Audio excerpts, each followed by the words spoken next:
Students, biology का chapter 15 और environment start करते हैं। जनरल साइंस का चैप्टर है, बहुत इजी चैप्टर है। अगर अंडरस्टैंडिंग की बात करें तो बहुत समझने में इजी है। आंसर लिखना थोड़ा सा इसके लिए कॉम्प्लिकेटेड है, क्योंकि इस चैप्टर में कॉम्प्लिकेटेड हो जाता है, क्योंकि लैंग्वेज बुक की बहुत इजीली समझ में नहीं आती है। ठीक है, तो हम बुक की लैंग्वेज को फॉलो तो करना ही है, लेकिन समझना भी है चैप्टर। थियोरेटिकल चैप्टर है, इसलिए आपको इसमें लिखने पे फोकस करना है कि जैसे 2 और 3 मार्क्स का आंसर पूछा है तो पॉइंट वाइज आंसर आपको कैसे कंप्लीट करना है। 1 मार्क के क्वेश्चन जो होते हैं वो इस चैप्टर के थोड़े ट्विस्टेड हो जाते हैं। हमको ट्रू फॉल्स वाले क्वेश्चन थोड़े से ट्विस्टेड लगते हैं, या फिर हमको सारे सही लगते हैं कि नहीं ये स्टेटमेंट भी सही है। तो ध्यान से इस चैप्टर को समझना है। शुरू करते हैं फटाफट। और एनवायरनमेंट, सबसे पहले what do you mean by environment? All of us know, we have heard about the word environment, environmental issues, environmental summit, how we can save environment। ये सारे बहुत सारे ऐसी ट्रेंड्स हैं, इश्यूज हैं जिन पे हम बात करते हैं। तो है क्या एक्चुअल में environment? What ever surrounding us is environment. ठीक है, एनवायरनमेंट का मीनिंग, एनवायरनमेंट का जो टर्म है उसका मीनिंग है सराउंडिंग अस, जो भी हमारे आसपास है वो सब एनवायरनमेंट है। ठीक है, तो एनवायरनमेंट में हम देख रहे हैं कि लिविंग और नॉन लिविंग दोनों कंपोनेंट प्रेजेंट है, एक दूसरे पर डिपेंडेंसी है ना। और अगर ये दोनों कंपोनेंट एक दूसरे का बैलेंस करते हैं तो there is balance in environment, which is important, है ना। For to save our environment there must be balance in non living and living components. Okay, so this is environment. Environment से एक छोटी टर्म निकल के आती है इकोसिस्टम। ठीक है, सबने पढ़ा होगा सबने कई बार कि इकोसिस्टम क्या होता है। तो एनवायरनमेंट में छोटे छोटे जो यूनिट्स बनी हुई हैं, है ना, अगर वहां पर लिविंग और नॉन लिविंग कंपोनेंट प्रेजेंट है तो उसको इकोसिस्टम कहते हैं। एनवायरनमेंट एक बड़ा टर्म है, उसमें एक छोटे छोटे जो टर्म्स हैं, जैसे एक बड़ी सिटी और उसकी जो कॉलोनीज हैं वो इकोसिस्टम है। ठीक है, तो हम ऐसा समझ सकते हैं एक बहुत बड़ी सिटी और सिटी के अंदर जो कॉलोनीज है वो इकोसिस्टम। ऐसे कैसे एनवायरनमेंट, और एनवायरनमेंट के अंदर हम जो देखते हैं छोटे छोटे कंपोनेंट्स का ग्रुप, है ना, उसको इकोसिस्टम कहते हैं। एग्जांपल से समझ में आएगा, जैसे एक फॉरेस्ट है, या फॉरेस्ट के अंदर आप देखो तो वो एक इकोसिस्टम है। कैसे है कि उसमें प्लांट्स भी हैं, एनिमल्स भी हैं, एयर भी है, फिर सॉइल भी है, और वहाँ पर वो बैलेंस बना के ये कंपोनेंट जो है वो एक दूसरे के साथ उस इकोसिस्टम को फॉर्म करते हैं। ठीक है, तो ecosystem is small term of environment in which living and non living components are present. वो लिविंग और नॉन लिविंग कंपोनेंट्स को हम यहाँ पर इकोसिस्टम के कंपोनेंट्स कहते हैं, और उनको टर्म देते हैं बायोटिक एंड एबायोटिक। बायोटिक मतलब लिविंग कंपोनेंट्स जैसे plants and animals, and abiotic components means air है, सॉइल है, एयर में डिफरेंट टाइप ऑफ गैसेस हो गई, सॉइल हो गया, है ना, वाटर है। ठीक है, तो ये जो है वो नॉन लिविंग कंपोनेंट है। इन दोनों कंपोनेंट से इकोसिस्टम फॉर्म होता है। तो फर्स्ट क्वेश्चन है what is ecosystem and types of ecosystem.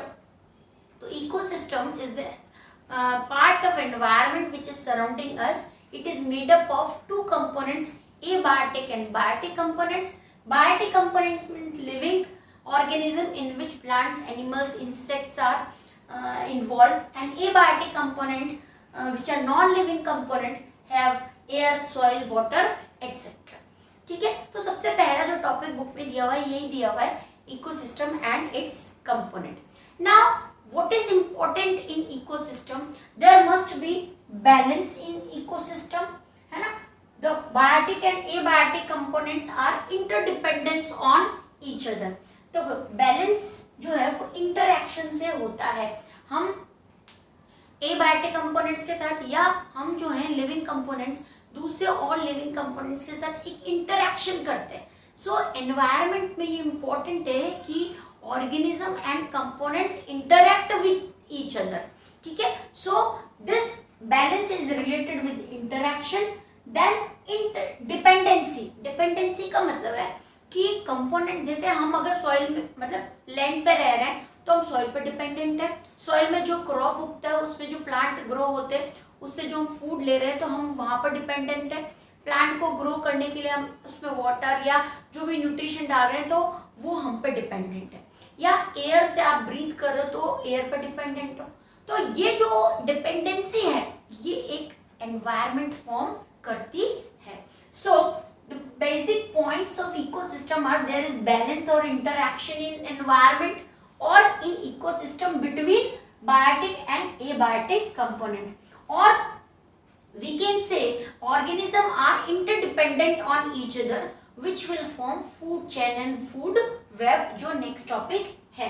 Okay, so dependency basically food chain form करती है, यानी जनरली ऑर्गेनिज्म एक दूसरे पर डिपेंडेंट कब होते हैं, जब उनको फूड का रिक्वायरमेंट होता है।